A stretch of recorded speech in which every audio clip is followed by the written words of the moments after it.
Sa video ito ay ating pag-uusapan ng mga pinakamalakas na zodiac sign ng Tsino sa taong 2020 at kung ano ang nagpapalakas sa kanila kumpara mo sa ibang zodiac sign. Umpisahan natin sa Ox. Ikaw ay isang Ox kung ikaw ay pinanganak sa taong 1925, 1937, 1949, 1961, 1973, 1985, 1997, and 2009. Ang mga katutubong Ox ay likas na pinuno na may malaking impluensya sa mga nakapaligid sa kanila. Ang mga ito ay refractory sa lahat ng bago, organisado at mahuhusay. Matatagpuan nila ang kanilang tagumpay sa mga profesyon tulad ng surgeon, career military, hairdresser o politiko. Most of the time, kalmado lang sila at mapagparaya.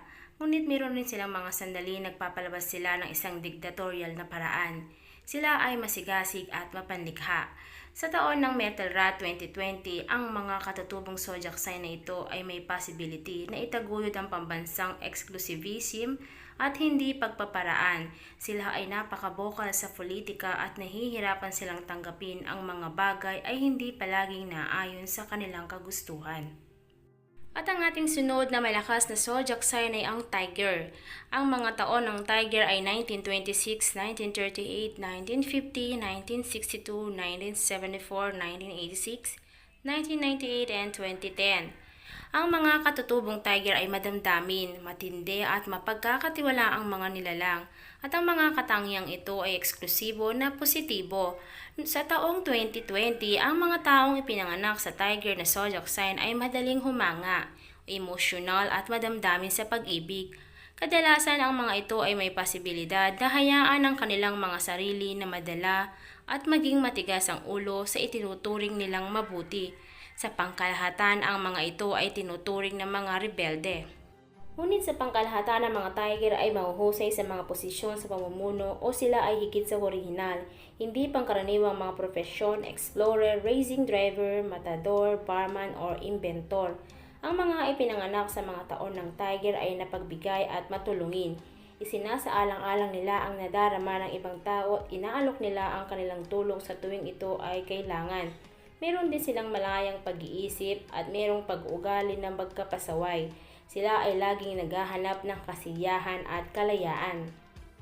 Sunod na Chinese zodiac ay ang Dragon. Ikaw ay isang dragon kung ipinanganak sa taong 1928, 1940, 1952, 1964, 1976, 1988, 2000, and 2012. Taong 2020, ang mga hula ng horoscope ng China ay nagdadala ng magandang balita para sa mga katutubong dragon tungkol sa taon ng daga bilang isang pinakakanais-nais na taon para sa pagsisimula ng isang bagong trabaho. Maaari itong maging isang mahusay na taon para sa isang bagong kabanata at sa kanilang karera. Ang mga dragons ay puno ng lakas at sigasig, sociable at vocal. Gustong-gusto nila ang chit-chat at kung minsan ay chismisan. Meron silang isang katutubong katalinuhan at sila ay may pagka-perfectionista na siyang dahilan kung bakit bahigpit ang mga ito sa mga napaliligiran nila. Ang mga Chinese zodiac ng 2020 ay naglalagay sa mga dragon sa isang lubos na kanais-nais na konteksto. Ang mga taong matapang na ito ay may kapalaran na paliligiran ng mga bagay na perpektong ginawa para sa kanila. Ito ay dahil sa pagiging determinado at handang gawin ang lahat ng dapat gawin upang makakuha ng kalamangan. Ang mga katutubong na dragon din ay may talento at likas na matalino sa mga masining, theological at pampolitika. Malaki ang impluensya nila sa mga nakapaligid sa kanila dahil sa kanilang prestigyoso at personal na kagandahan. Ang Year of the Snake naman ay binubuo ng mga taong ipinanganak sa taong 1917, 1929, 1941, 1953, 1965, 1977, 1989, and 2001. Ang mga katutubong snake ay may higit na kakayahan sa pag-unawa at paghusga ng katotohanan. Kaakit-akit, mapangarapin at may kakayahang debosyon. Halos hindi nabibigo ang kanilang intuition. Sa 2020, matatagpuan ng mga katutubong snake ang kanilang propesyon na katuparan bilang mga guro, pilosopo, manunulat at psychiatrist. Sa lahat ng sandali, meron silang matibay na paniniwala sa moralidad lalo na tungkol sa mga tao sa kanilang paligid. Ang mga ito ay puno ng mga sorpresa. At ang taong 2020 ay isang taon na nakatuon sa pag-unlad ng profesional, isang pag-unlad na kung saan ang mga katutubong snake ay makakakuha ng isang mas bukas na saloobin tungkol sa kanilang mga katrabaho. At ang isa pa nating pinakamalakas na zodiac sign ang horse. Ikaw ay isang horse ko ipinanganak sa taong 1918, 1930, 1942, 1954, 1966, 1978, 1990, 2002, and 2014. Sa taong 2020, ang mga katutubong kabayo ay napaka-aktibo at masipag. Gusto nila ng kalayaan. Sila ay matatalino at magiliw, ngunit kailangan nilang maiwasan na mahulog sa bitag ng pagkukunwari at pagkahilig ng isang labis na pagmamalasakit sa kanilang pansariling interes. Ang mga katutubong kabayo ay maaring matagpuan ng kanilang tagumpay bilang mga adventurer, siyentipiko, makata o politika. Napagbigay ang mga ito at meron silang malaking puso kahit na madalas na sila ay walang pakiramdam at hindi matatag. Ang mga kabayo ay ang tanging zodiac sign na maaring magbago ng napakabilis, minsan sobrang mabilis, ang opinyon tungkol sa mga bagay, kaganapan at mga tao. At ang kabayo din ay ang katutubo na laging humahanap ng mga bagong karanasan. At sa taong 2020, kung ang kanilang trabaho ay nagpapahiwatig ng pagbabago, magkakaroon sila ng mataas na posisyon. O kung hindi man sila ay magiging bored at makakaisip sila na baguhin ang kanilang mga trabaho ng mas mabilis kaysa sa nararapat.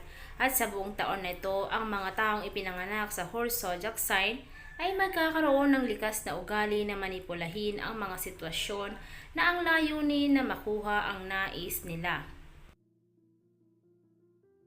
Kabilang din ang Go sa isa sa pinakamalakas na Chinese zodiac, at ito ay binubuo ng mga taong ipinanganak sa taong 1919, 1931, 1943, 1955, 1967, 1979, 1991, 2003, and 2015.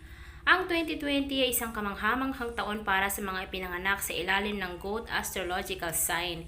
Ayon sa horoscope ng China, ang mga katutubong kambing ay kaakit-akit, pino at may talento.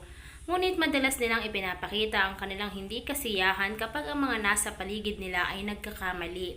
Meron silang propensidad na makita ang lahat sa isang mabagsikat na kalulungkot na ilaw at gustong-gusto nila ang kaginhawahan na nakukuha sa material na bagay. Nahanap nila ang kanilang professional na katubaran bilang mga aktor o bilang hortikulturista. At sa taon din ng 2020, ang kanilang mga malalakas na puntos ay ang kanilang kakayahang kumita, pagkamalikhain at talento. Karaniwan silang maluho at maswerte. Gusto nila ay minamahal sila at kinamumihan nila ang mga limitasyon at hadlang sa anumang uri. Ang mga katutubong kambing ay mag-eeksperimento sa isang taon kung ang araw ay sisikat na bit brighter at ang lahat ay pupunta sa tamang landas. At yan na po ang ating mga pinakamalakas na zodiac sign sa taong 2020. Ikaw, ano ang iyong Chinese zodiac sign? I hope nagustuhan nyo ang ating video for today at huwag mong kalimutang mag-subscribe kung hindi ka pa nakasubscribe at i-on mo na rin yung ating notification bell dyan sa side para po updated kayo sa ating mga bagong videos na i-upload.